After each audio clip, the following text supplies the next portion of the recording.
I know that you do a little bit of grappling, but tell me a little bit about, I'm not familiar with the martial art Eskrima. Is that pronounced That's correctly? correct, exactly. Yeah. And tell me a little bit about what that is and what you find fascinating about that. Absolutely. Yeah. So Eskrima means to skirmish. It means to skirmish in Filipino dialects, and also means fencing in Spanish, or close to the word for fencing in Spanish. Eskrima is a melting pot of combat martial arts, battlefield martial arts, that comprises battlefield sword techniques from around the colonialization eras of the Spanish in the Philippines, and dirty boxing, effectively. To sum it down, there's a lot, but to really pare it down, it's combat blade techniques and dirty boxing for self-defense and personal protection. And you hear it a lot referred to now when people want to augment their sport training. Let's say they're boxers, MMA folks, Filipino martial arts in general, Eskrima, implements some of the tricky sensitivities of dirty boxing, of effectively injuring what's trying to injure you as it's happening, or rapidly changing from striking to grappling, or employing improvised tools or true weapons, or familiarity with using those weapons, or familiarity with receiving an attack with those weapons. And so it's really at its heart, a practical, applied martial art that kind of bridges the gap between traditional martial arts and modern martial arts. And it's an evolving one that keeps changing. Tell me about dirty boxing. Explain Sure. What is that? Yeah, so it involves the same kind of footwork ideas that boxing might have. Filipino martial arts works on a triangle instead of a box from boxing, but a lot of the principles are the same.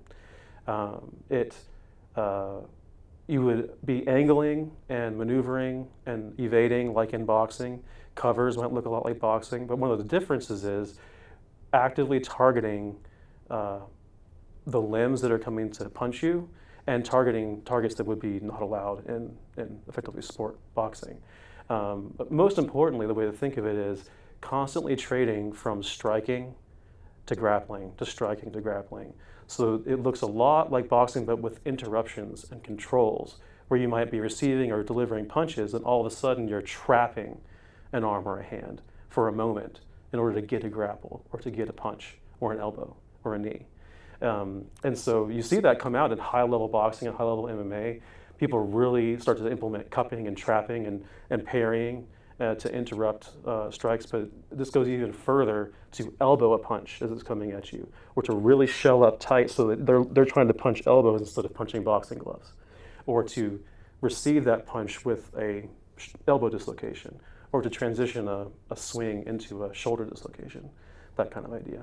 So it's really the high frequency switching back and forth, dual modality striking. So is there, let's say, a complete novice to all combat sports? Sure. Is there a way to begin a training such as this with you? I mean, is that something, or do you need to start out at someone who comes from a martial arts background, or someone who comes from a boxing background, then it's more appropriate, or can just a beginner start? Oh, yes, good question. It is very beginner friendly. In fact, the mission is to bring up beginners as fast as possible.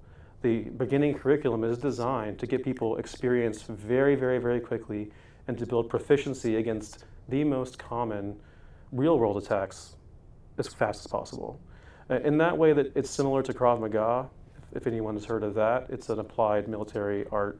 It's about a 2-month program for bringing up hand-to-hand skills. So they're trying to build some proficiency and confidence in just 2 months. And we have a similar structure to that. In fact, they borrow a lot of Filipino martial arts for that program. And the idea is getting people into that mindset fast, and getting them able to recognize attacks quickly so they can respond quickly, and they have a library of simple responses that are high yield responses that are going to be very effective most of the time. For example, from the very beginning, we number attacks just like boxing does, so that you can recognize and describe that attack very quickly.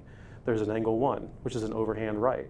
The most common thing, if you look at closed circuit television of attacks that happen in the real world, at gas stations, at convenience stores, on the street, in bars and clubs, overwhelmingly, especially in the US, it is an overhand right, some version of that, whether it's a hook or a hammer, or they have something in their hands like an actual hammer or a screwdriver or a baseball bat. That angle 1 is like 90% of the attacks. So that's why it's our angle 1. Then there's an angle 2, an angle 3, an angle 4, up to 12, depending on the system. So because we number them, the capacity to recognize that and see it as an overall general shape and have an answer is very fast. And by just working that a lot at the very, very beginning, people become very hard to hit very quickly, which is the goal. That's exactly the purpose.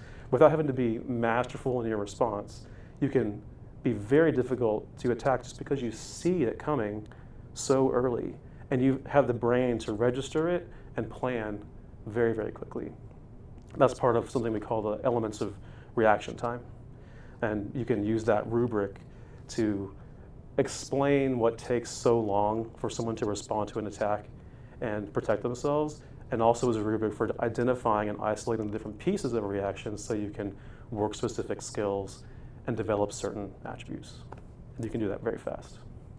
So do you have, you as an instructor, do you have, let's call them classes, but do you have groups of people who are beginners and they come in and they take a class for so many weeks? And then if they enjoy it, they can advance from there?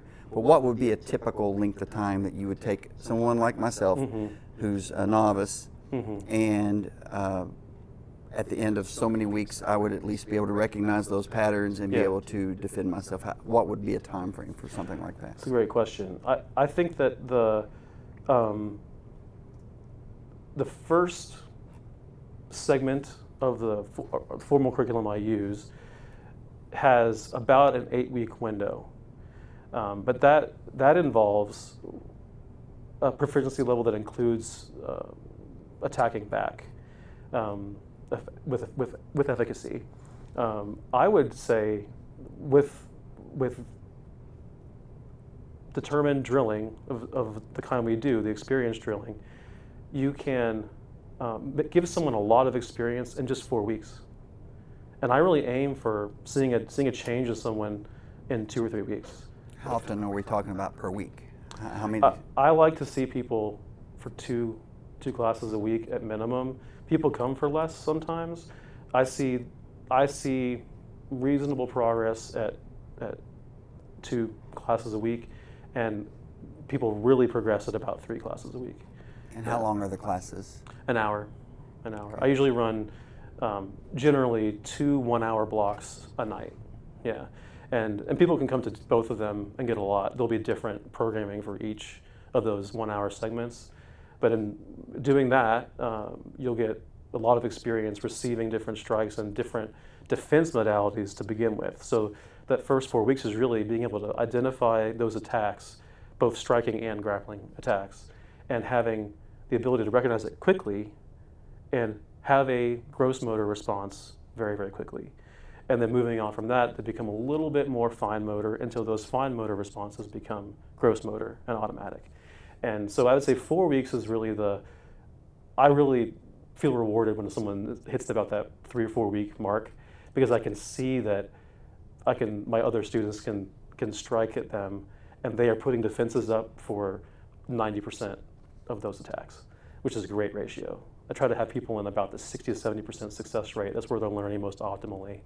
And they become much harder to hit within only a few weeks. If you ask them to do more things like attack back, the complexity is increased, and I see benefits in that at around the 6 to 8 week mark. Yeah. Okay, now I have stupid questions that I ask. Yeah. Is there a benefit in couples coming to this, like husband and wife, boyfriend, girlfriend, partners, whatever, to learn together? Is there a benefit to that you Yeah. can see? That's a good question. I think so. I know that couples feel differently about this. The couples who enjoy doing those activities together and enjoy being challenged together will love it. They'll absolutely love it. Some couples like their separation in those things, and they don't like having those kind of athletic challenges at the same time. But when they do, it's very cool watching them learn that reward together. And also a cool thing that you see happen is because their lives revolve around each other and they live together, their ideation starts spinning. They start seeing the world they have together a little differently. They're looking at the way they go through a door a little differently, and they can talk about it. They're not alone when they go home where they can't share it. One of the things that's interesting is if you're a martial artist by yourself and none of your friends are, and your spouse isn't, your family isn't, they don't want to talk about it as much as you want to talk about it. In fact, usually people don't want to talk about it as much as I want to talk about it.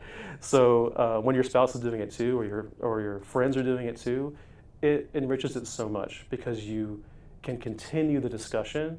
And I really love when I see people continue the discussion out of the gym into the real world. That's where it really applies.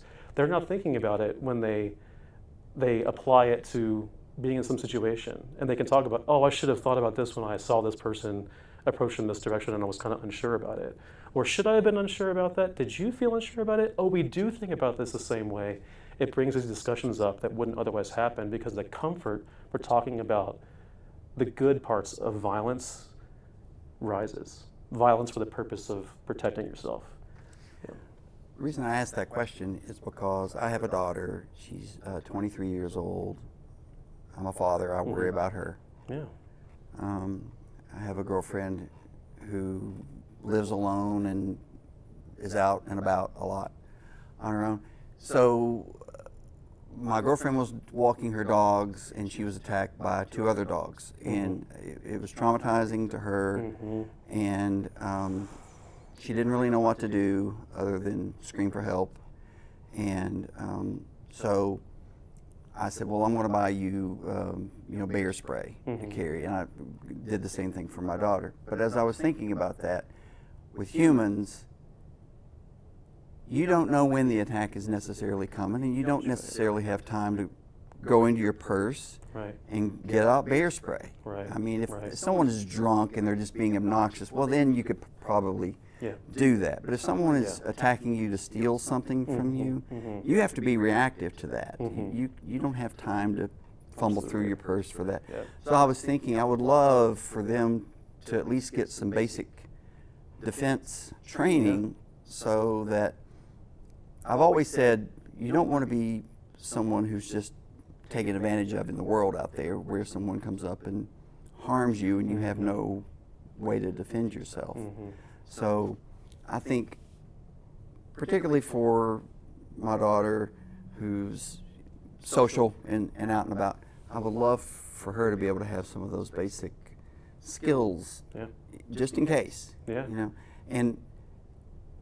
And coming from a sports background myself, I know that when you practice something over and over again, then you get muscle memory and you get instinctual with it. As a matter of fact, when I played sports, a lot of times people say, well, how did you do that? And I say, I don't know. I didn't think about what I did. I just did it because I've been doing things like that for so many years. It just happens.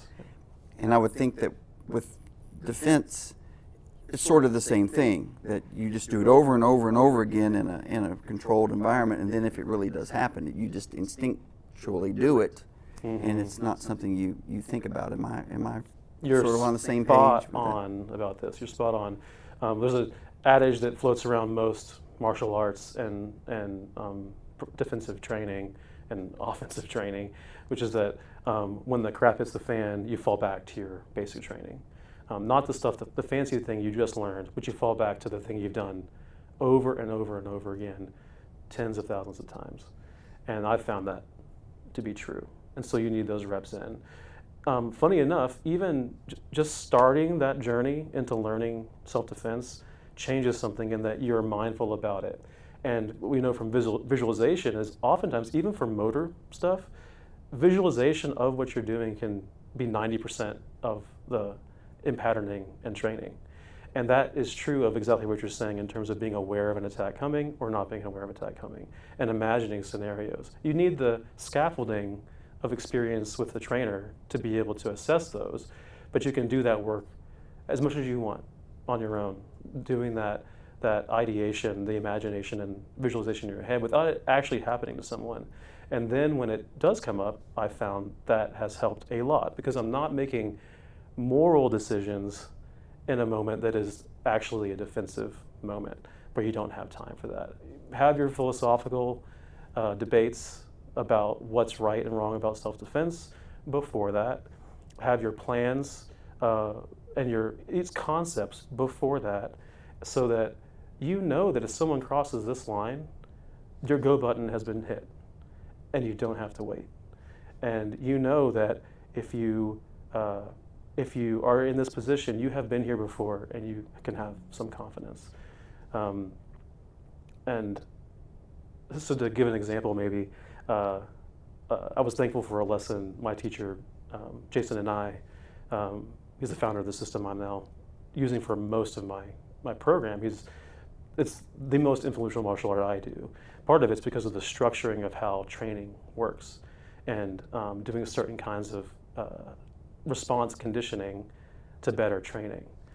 And that showed up in a group of friends one night where we had been training at work with my teacher, and we were doing discretionary drills. So we all knew how to defend ourselves and attack back, but he would call out something environmental that would indicate whether this attack was coming from a friend or from a total stranger, which changes things. How are you going to respond to your angry friend who's just had a traumatic event happen or something very sad and they're very upset and they lose it for a moment, versus the stranger who starts an ego fight with you in a parking lot or in a bar? Those aren't the same responses. And so it was funny, some years later, I was out at a bachelor party and walking down the street, and sure enough, out of nowhere, I didn't know, but a friend who was just having a bad week, a rugby player, so definitely a threat if he wanted to be, something flipped in him and he turned around and just charged me and grabbed my clothes, ready to just like throw me into the curb. And that discretionary training came in right away, absolutely right away. I'd used parrying techniques to remove his grip work. So it's grip work and parrying to remove his grip from my clothes, to rebalance myself and to push him in a totally different direction with enough time that everybody else could converge and stop it.